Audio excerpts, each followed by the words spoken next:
sound बढ़ा के sound sound sound sound sound बढ़ा के म्यूजिक डायरेक्टर साउंड बढ़ा के sound sound sound sound sound sound बढ़ा के हाय बंगाल से नाचली तगरा छोटे छोटे पहिर के चोलिया घाघरा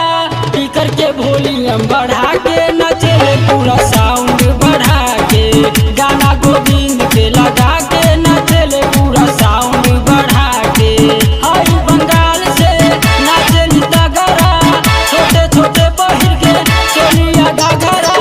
पीकर के वॉल्यूम बढ़ा के नचले पूरा साउंड बढ़ा के गाना गोविंद के लगा के नचले पूरा साउंड बढ़ा के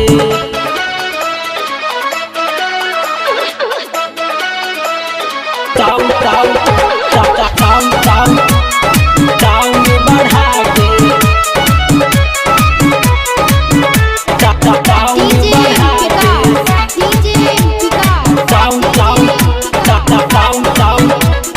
साउंड बढ़ा के बेनी के बाली ओठ लाली लगा के नाचेली जम के कमरिया हिला के बढ़िया हिला के बढ़िया हिला के बेनी के बाली ओठ लाली लगा के नाचेली जम के कमरिया हिला के भारी डिमांडे कर 2 लाख खर्चा हो गइल बाटे कर सगरो चर्चा आवेली चश्मा लगा के नचले पूरा साउंड बढ़ा के गाना गोविंद के लगा के नचले पूरा साउंड बढ़ा के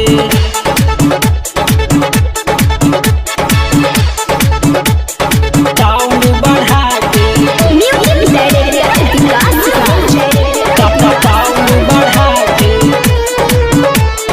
sound sound sound sound sound बढ़ा के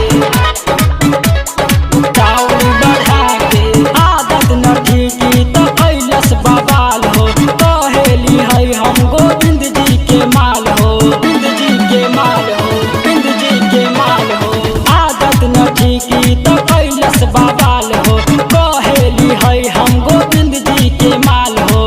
आवेले मिले रोज सांझी सवेरा में करल हेलू हरदम ओकरे नुफेरा में साथे ही कौन खिचला के नचले पूरा साउंड बढ़ा के गाना गोविंद के लगा के नचले पूरा साउंड बढ़ा के